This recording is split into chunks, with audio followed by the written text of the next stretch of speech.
యోహాను సువార్త 1వ అధ్యాయము. ఆదియందు వాక్యముండెను, వాక్యము దేవుని యొద్ద ఉండెను, వాక్యము దేవుడై ఉండెను. ఆయన ఆదియందు దేవుని యొద్ద ఉండెను. సమస్తమును ఆయన మూలముగా కలిగెను. కలిగి ఉన్నదేదియు ఆయన లేకుండా కలుగలేదు. ఆయనలో జీవముండెను. ఆ జీవము మనుష్యులకు వెలుగై ఉండెను. ఆ వెలుగు చీకటిలో ప్రకాశించుచున్నది కాని చీకటి దాన్ని గ్రహింపకుండెను. దేవుని యొద్ద నుండి పంపబడిన ఒక మనుష్యుడు ఉండెను. అతని పేరు యోహాను. అతని మూలముగా అందరూ విశ్వసించున్నట్లు అతడు ఆ వెలుగును గూర్చి సాక్ష్యమిచ్చుటకు సాక్షిగా వచ్చెను. అతడు ఆ వెలుగై ఉండలేదు కాని ఆ వెలుగును గూర్చి సాక్ష్యమిచ్చుటకు అతడు వచ్చెను. నిజమైన వెలుగు ఉండెను. అది లోకములోనికి వచ్చుచు ప్రతి మనుష్యుని వెలిగించుచున్నది. ఆయన లోకములో ఉండెను. లోకమాయన మూలముగా కలిగెను, కాని లోకమాయనను తెలుసుకొనలేదు. ఆయన తన స్వకీయుల యొద్దకు వచ్చెను. ఆయన స్వకీయులు ఆయనను అంగీకరింపలేదు. తన్ను ఎందరు అంగీకరించిరో వారికందరికీ, అనగా తన నామమునందు విశ్వాసముంచిన వారికి దేవుని పిల్లలగుటకు ఆయన అధికారం అనుగ్రహించెను. వారు దేవుని వలన పుట్టినవారే కాని రక్తము వలననైనను, శరీరేచ్ఛ వలననైనను, మానుషేచ్ఛ వలననైనను పుట్టినవారు కారు. ఆ వాక్యము శరీరధారి అయి కృపాసత్య సంపూర్ణుడిగా మన మధ్య నివసించెను. తండ్రి వలన కలిగిన అద్వితీయ కుమారుని మహిమ వలె మనము ఆయన మహిమను కనుగొంటిమి. యోహాను ఆయనను గూర్చి సాక్ష్యమిచ్చుచు, నా వెనుక వచ్చువాడు నాకంటే ప్రముఖుడు గనుక ఆయన నాకంటే ముందటివాడాయననియు, నేను చెప్పినవాడు ఈయనే అనియు ఎలుగెత్తి చెప్పెను. ఆయన పరిపూర్ణతలో నుండి మనమందరము కృప వెంబడి కృపను పొందితిమి. ధర్మశాస్త్రము మోషే ద్వారా అనుగ్రహింపబడెను. కృపయు సత్యమును యేసుక్రీస్తు ద్వారా కలిగెను. ఎవడునూ ఎప్పుడైనను దేవుని చూడలేదు. తండ్రి రొమ్ముననున్న అద్వితీయ కుమారుడే ఆయనను బయలుపరచెను. నీవెవడవని అడుగుటకు యూదులు యెరూషలేము నుండి యాజకులను, లేవీయులను యోహాను నొద్దకు పంపినప్పుడు అతడిచ్చిన సాక్ష్యమిదే. అతడు ఎరుగననక ఒప్పుకొనెను, క్రీస్తును కానని ఒప్పుకొనెను. కాగా వారు, మరి నీవెవరవు? నీవు ఏలియావా అని అడుగగా అతడు కాననెను. నీవు ఆ ప్రవక్తవా అని అడుగగా కానని ఉత్తరమిచ్చెను. కాబట్టి వారు, నీవెవరవు?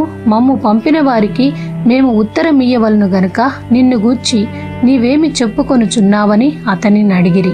అందుకతడు, ప్రవక్త అయిన యెషయా చెప్పినట్టు నేను ప్రభువు త్రోవ సరళము చేయుడి అని అరణ్యములో ఎలుగెత్తి చెప్పు ఒకని శబ్దము అని చెప్పెను. పంపబడిన వారు పరిసయ్యులకు చెందినవారు. వారు, నీవు క్రీస్తువైనను, ఏలియావైనను, ఆ ప్రవక్తవైనను కాని ఎడల ఎందుకు బాప్తిస్మమిచ్చుచున్నావని అతనిని అడుగగా, యోహాను, నేను నీళ్లలో బాప్తిస్మమిచ్చుచున్నాను కాని నా వెనుక వచ్చుచున్నవాడు మీ మధ్య ఉన్నాడు. మీరాయన నెరుగరు. ఆయన చెప్పుల వారును విప్పుటకైనను నేను యోగ్యుడను కానని వారితో చెప్పెను. యోహాను బాప్తిస్మమిచ్చుచున్న యొర్దాను నదికి ఆవలనున్న బేతనియలో ఈ సంగతులు జరిగెను. మరునాడు యోహాను యేసు తన యొద్దకు రాగా చూచి, ఇదిగో లోక పాపమును మోసుకొని పోవు దేవుని గొర్రెపిల్ల. నా వెనుక ఒక మనుష్యుడు వచ్చుచున్నాడు. ఆయన నాకంటే ప్రముఖుడు గనుక నాకంటే ముందటివాడాయనని నేనెవరిని గూర్చి చెప్పితినో ఆయనే ఈయన. నేను ఆయనను ఎరుగనైతిని గాని ఆయన ఇశ్రాయేలుకు ప్రత్యక్షమగుటకు నేను నీళ్లలో బాప్తిస్మమిచ్చుచు వచ్చితినని చెప్పెను. మరియు యోహాను సాక్ష్యమిచ్చుచు, ఆత్మ పావురము వలె ఆకాశము నుండి దిగివచ్చుట చూచితిని. ఆ ఆత్మ ఆయన మీద నిలిచెను. నేను ఆయనను ఎరుగనైతిని కాని నీళ్లలో బాప్తిస్మమిచ్చుటకు నన్ను పంపినవాడు నీవెవని మీద ఆత్మ దిగివచ్చి నిలుచుట చూతువో ఆయనే పరిశుద్ధాత్మలో బాప్తిస్మమిచ్చువాడని నాతో చెప్పెను. ఈయనే దేవుని కుమారుడని నేను తెలుసుకొని సాక్ష్యమిచ్చితినెను. మరునాడు మరలా యోహానును అతని శిష్యులలో ఇద్దరును నిలుచుండగా అతడు నడుచుచున్న యేసువైపు చూచి, ఇదిగో దేవుని గొర్రెపిల్ల అని చెప్పెను. అతడు చెప్పిన మాట ఆ ఇద్దరు శిష్యులు విని యేసును వెంబడించిరి. యేసు వెనుకకు తిరిగి వారు తన్ను వెంబడించుట చూచి, మీరేమి వెతుకుచున్నారని వారిని అడుగగా, వారు, రబ్బీ, నీవెక్కడ కాపురం ఉన్నావని ఆయనను అడిగిరి. రబ్బీ అను మాటకు బోధకుడని అర్థము. వచ్చి చూడుడని ఆయన వారితో చెప్పక వారు వెళ్ళి ఆయన కాపురమున్న స్థలము చూచి ఆ దినము ఆయన యొద్ద బస చేసిరి. అప్పుడు పగలు రమారమి 4 గంటల వేళ ఆయను. యోహాను మాట విని ఆయనను వెంబడించిన ఇద్దరిలో ఒకడు సీమోను పేతురు యొక్క సహోదరుడైన అంద్రెయ. ఇతడు మొదట తన సహోదరుడైన సీమోనును చూచి మేము మెస్సీయను కనుగొంటిమని అతనితో చెప్పి యేసునొద్దకు అతన్ని తోడుకొని వచ్చెను. మెస్సియా అను మాటకు అభిషిక్తుడని అర్థము. యేసు అతని వైపు చూచి, నీవు యోహాను కుమారుడవైన సీమోనువు, నీవు కేఫా అనబడుదువని చెప్పెను. కేఫా అను మాటకు రాయి అని అర్థము. మరునాడు ఆయన గలిలయకు వెళ్ళగోరి ఫిలిప్పును కనుగొని నన్ను వెంబడించుమని అతనితో చెప్పెను. ఫిలిప్పు బేత్సయిదా వాడు, అనగా అంద్రెయ పేతురు అను వారి పట్టణపు కాపురస్తుడు. ఫిలిప్పు నతనయేలును కనుగొని ధర్మశాస్త్రములో మోషేయు ప్రవక్తలను ఎవరిని గూర్చి వ్రాసిరో ఆయనను కనుగొంటిమి. ఆయన యేసేపు కుమారుడైన నజరేయుడగు యేసు అని అతనితో చెప్పెను. అందుకు నతనయేలు, నజరేతులో నుండి మంచిదేదైనా రాగలదా అని అతన్ని అడుగగా వచ్చి చూడుమని ఫిలిప్పు అతనితో అనెను. యేసు నతనయేలు తన యొద్దకు వచ్చుట చూచి, ఇదిగో ఇతడు నిజముగా ఇశ్రాయేలీయుడు, ఇతని యందు ఏ కపటమును లేదని అతని గూర్చి చెప్పెను. నన్ను నీవు ఎలాగు ఎరుగుదువని నతనయేలు ఆయనను అడుగగా, యేసు, ఫిలిప్పు నిన్ను పిలువక మునిపే నీవు ఆ అంజూరపు చెట్టు క్రింద ఉన్నప్పుడే నిన్ను చూచితినని అతనితో చెప్పెను. నతనయేలు, బోధకుడా, నీవు దేవుని కుమారుడవు, ఇశ్రాయేలు రాజువు అని ఆయనకు ఉత్తరమిచ్చెను. అందుకు యేసు, ఆ అంజూరపు చెట్టు క్రింద నిన్ను చూచితినని నేను చెప్పినందువలన నీవు నమ్ముచున్నావా? వీటికంటే గొప్ప కార్యములు చూతువని అతనితో చెప్పెను. మరియు ఆయన, మీరు ఆకాశము తెరవబడుటయు దేవుని దూతలు మనుష్య కుమారుని పైగా ఎక్కుటయును దిగుటయును చూతురని మీతో నిశ్చయముగా చెప్పుచున్నానెను. 2వ అధ్యాయము. 3వ దినమున గలిలయలోని కానా అను ఊరిలో ఒక వివాహము జరిగెను. యేసు తల్లి అక్కడ ఉండెను. యేసును ఆయన శిష్యులను ఆ వివాహమునకు పిలువబడిరి. ద్రాక్షారసమైపోయినప్పుడు యేసు తల్లి వారికి ద్రాక్షారసము లేదని ఆయనతో చెప్పగా, యేసు ఆమెతో, అమ్మా, నాతో నీకేమి పని? నా సమయం ఇంకను రాలేదనెను.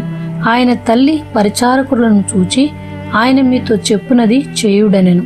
యూదుల శుద్ధీకరణాచార ప్రకారం 2-3 తూములు పట్టు 6 రాతి బాణలు అక్కడ ఉంచబడి ఉండెను.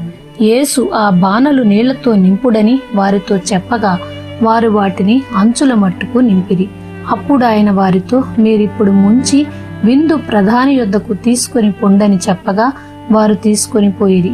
ఆ ద్రాక్షారసము ఎక్కడ నుండి వచ్చెనో ఆ నీళ్లు ముంచి తీసుకొని పోయిన పరిచారకులకే తెలిసినది కాని విందు ప్రధానికి తెలియకపోయిను గనక ద్రాక్షారసమైన ఆ నీళ్లు రుచి చూచినప్పుడు ఆ విందు ప్రధాని పెండ్లి కుమారుని పిలిచి, ప్రతివాడును మొదట మంచి ద్రాక్షారసమును పోసి జనులు మత్తుగా ఉన్నప్పుడు జబ్బు రసం పోయిను. నీవైతే ఇది వరకును మంచి ద్రాక్షారసము ఉంచుకొని ఉన్నావని అతనితో చెప్పెను. గలిలయలోని కానాలో యేసు ఈ మొదటి సూచక క్రియను చేసి తన మహిమను బయలుపరచెను. అందువలన ఆయన శిష్యులు ఆయన యందు విశ్వాసముంచిరి. అటు తర్వాత ఆయనయు ఆయన తల్లియు ఆయన సహోదరులను ఆయన శిష్యులను కపెర్నహూమునకు వెళ్లి అక్కడ కొన్ని దినములుండిరి. యూదుల పస్కా పండుగ సమీపింపగా యేసు యెరూషలేమునకు వెళ్లి దేవాలయములో ఎడ్లను గొర్రెలను పావురములను అమ్మువారును రూకలు మార్చువారును కూర్చుండుట చూచి త్రాళ్లతో కొరడాలు చేసి గొర్రెలను ఎడ్లనన్నిటినీ దేవాలయములో నుండి తోలివేసి రూకలు మార్చువారి రూకలు చల్లివేసి వారి బల్లలు పడద్రోసి పావురములు అమ్మువారితో, వీటిని ఇక్కడ నుండి తీసుకొని పొండి, నా తండ్రి ఇల్లు వ్యాపారపు ఇల్లుగా చేయుకుడని చెప్పెను. ఆయన శిష్యులు, నీ ఇంటిని గూర్చిన ఆసక్తి నన్ను భక్షించునని వ్రాయబడి ఉన్నట్టు జ్ఞాపకం చేసుకొనిది. కాబట్టి యూదులు, నీవు ఈ కార్యములు చేయుచున్నావే, ఏ సూచక క్రియను మాకు చూపెదవని ఆయనను అడగగా, యేసు, ఈ దేవాలయమును పడగొట్టుడి, 3 దినములలో దాని లేపుదునని వారితో చెప్పెను. యూదులు, ఈ దేవాలయము 46 సంవత్సరములు కట్టిరే, నీవు 3 దినములలో దానిని లేపుదువా అనిరి. అయితే ఆయన తన శరీరమును దేవాలయమును గూర్చి ఈ మాట చెప్పెను. ఆయన మృతులలో నుండి లేచిన తరువాత ఆయన ఈ మాట చెప్పెనని ఆయన శిష్యులు జ్ఞాపకము చేసుకొని లేఖనమును యేసు చెప్పిన మాటను నమ్మిరి. ఆయన పస్కా పండగ సమయమున యెరూషలేములో ఉండగా ఆ పండుగలో అనేకులు ఆయన చేసిన సూచక క్రియలను చూచి ఆయన నామమందు విశ్వాసముంచిరి. అయితే యేసు అందరినీ ఎరిగినవాడు కనుక ఆయన తన్ను వారి వశము చేసుకొనలేదు. ఆయన మనుష్యుని ఆంతర్యమును ఎరిగినవాడు కనుక ఎవడునూ మనుష్యుని గూర్చి ఆయనకు సాక్ష్యమియ్యనక్కరలేదు. 3వ అధ్యాయము. యూదుల అధికారి అయిన నికోదేమను పరిసయ్యుడొకడుండెను. అతడు రాత్రియందు ఆయన యొద్దకు వచ్చి, బోధకుడా, నీవు దేవుని యొద్ద నుండి వచ్చిన బోధకుడవని మేమెరుగుదుము. దేవుడతనికి తోడై ఉంటేనే కాని నీవు చేయుచున్న సూచక క్రియలను ఎవడునూ చేయలేడని ఆయనతో చెప్పెను. అందుకు యేసు అతనితో, ఒకడు క్రొత్తగా జన్మించితేనే కాని అతడు దేవుని రాజ్యమును చూడలేడని నీతో నిశ్చయముగా చెప్పుచున్నానెను. అందుకు నికోదేము, ముసలివాడైన మనుష్యుడెలాగు జన్మింపగలడు? 2వ మారు తల్లి గర్భమందు ప్రవేశించి జన్మింపగలడా అని ఆయనను అడగగా యేసు ఇట్లనెను, ఒకడు నీటి మూలముగాను ఆత్మ మూలముగాను జన్మించితేనే కాని దేవుని రాజ్యములో ప్రవేశింపలేడని నీతో నిశ్చయముగా చెప్పుచున్నాను. శరీర మూలముగా జన్మించినది శరీరమును, ఆత్మ మూలముగా జన్మించినది ఆత్మయునై ఉన్నది. మీరు క్రొత్తగా జన్మింపవలెనని నేను నీతో చెప్పినందుకు ఆశ్చర్యపడవద్దు. గాలి తనకిష్టమైన చోటను విసరును. నీవు దాని శబ్దము విందువే కాని అది ఎక్కడ నుండి వచ్చునో ఎక్కడికి పోవునో నీకు తెలియదు. ఆత్మ మూలముగా జన్మించిన ప్రతివాడును అలాగే ఉన్నాడనెను. అందుకు నికోదేము ఈ సంగతులు ఎలాగు సాధ్యములని ఆయనను అడగగా యేసు ఇట్లనెను, నీవు ఇశ్రాయేలుకు బోధకుడవై ఉండి వీటిని ఎరుగవా? మేము ఎరిగిన సంగతియే చెప్పుచున్నాము, చూచిన దానికే సాక్ష్యమిచ్చుచున్నాము. మా సాక్ష్యము మీరంగీకరింపరని నీతో నిశ్చయముగా చెప్పుచున్నాను. భూ సంబంధమైన సంగతులు నేను మీతో చెప్పితే మీరు నమ్మకున్నప్పుడు పరలోక సంబంధమైనవి మీతో చెప్పిన ఎడల ఎలాగు నమ్ముదురు?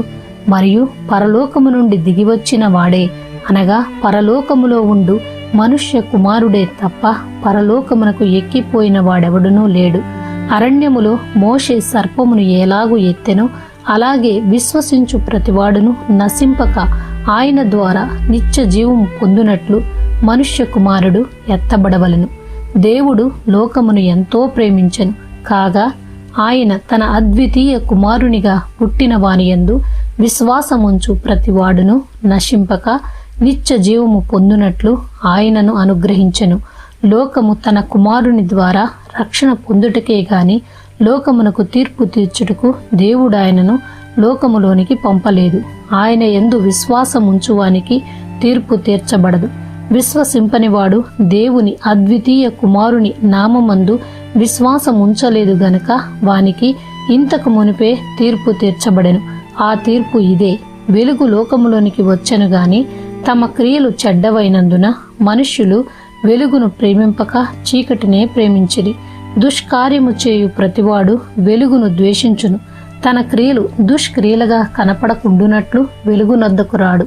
సత్యవర్తనుడైతే తన క్రియలు దేవుని మూలముగా చేయబడి ఉన్నవని ప్రత్యక్షపరచబడినట్లు వెలుగునొద్దకు వచ్చును. అటు తరువాత యేసు తన శిష్యులతో కూడా యూదయ దేశమునకు వచ్చి అక్కడ వారితో కాలము గడుపుచు బాప్తిస్మమిచ్చుచూ ఉండెను. సలీము దగ్గరనున్న ఐనోనను స్థలమున నీళ్లు విస్తారముగా ఉండెను గనుక యోహాను కూడా అక్కడ బాప్తిస్మమిచ్చుచూ ఉండెను. జనులు వచ్చి బాప్తిస్మం పొందిరి. యోహాను ఇంకను చెరసాలలో వేయబడి ఉండలేదు. శుద్ధీకరణాచారమును గూర్చి యోహాను శిష్యులకు ఒక యూదునితో వివాదము పుట్టెను కనుక వారు యోహాను నొద్దకు వచ్చి, బోధకుడా, ఎవడు యోర్దానుకు అవతల నీతో కూడా ఉండెనో నీవెవని గూర్చి సాక్ష్యం ఇచ్చితివో ఇదిగో ఆయన బాప్తిస్మమిచ్చుచున్నాడు, అందరూ ఆయన యొద్దకు వచ్చుచున్నారని అతనితో చెప్పిరి. అందుకు యోహాను ఇట్లనెను, తనకు పరలోకము నుండి అనుగ్రహింపబడితేనే కాని ఎవడునూ ఏమీయూ పొందనేరడు. నేను క్రీస్తును కాననియు ఆయన కంటే ముందుగా పంపబడిన వాడనే అనియు చెప్పినట్టు మీరే నాకు సాక్షులు.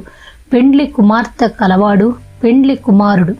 అయితే నిలువబడి పెండ్లి కుమారుని స్వరము వినడి స్నేహితుడు ఆ పెండ్లి కుమారుని స్వరము విని మిక్కిలి సంతోషించును. ఈ నా సంతోషము పరిపూర్ణమై ఉన్నది. ఆయన హెచ్చవలసి ఉన్నది, నేను తగ్గవలసి ఉన్నది. పైనుండి వచ్చువాడు అందరికీ పైనున్నవాడు, భూమి నుండి వచ్చువాడు భూ సంబంధి అయి భూ సంబంధమైన సంగతులను గూర్చి మాటలాడును. పరలోకము నుండి వచ్చువాడు అందరికీ పైగా నుండి తాను కన్నవాటిని గూర్చియు విన్నవాటిని గూర్చియు సాక్ష్యమిచ్చును. ఆయన సాక్ష్యము ఎవడునూ అంగీకరింపడు. ఆయన సాక్ష్యము అంగీకరించిన వాడు దేవుడు సత్యవంతుడను మాటకు ముద్ర వేసి ఉన్నాడు. ఏలయనగా దేవుడు తాను పంపిన వానికి కొలత లేకుండా ఆత్మ అనుగ్రహించును గనుక ఆయన దేవుని మాటలే పలుకును. తండ్రి కుమారుని ప్రేమించుచున్నాడు గనుక ఆయన చేతికి సమస్తము అప్పగించి ఉన్నాడు. కుమారుని యందు విశ్వాసం ఉంచువాడే నిత్య జీవము కలవాడు. కుమారునికి విధేయుడు కానివాడు జీవము చూడడు గాని దేవుని ఉగ్రత వారి మీద నిలిచియుండును. ఆమేన్.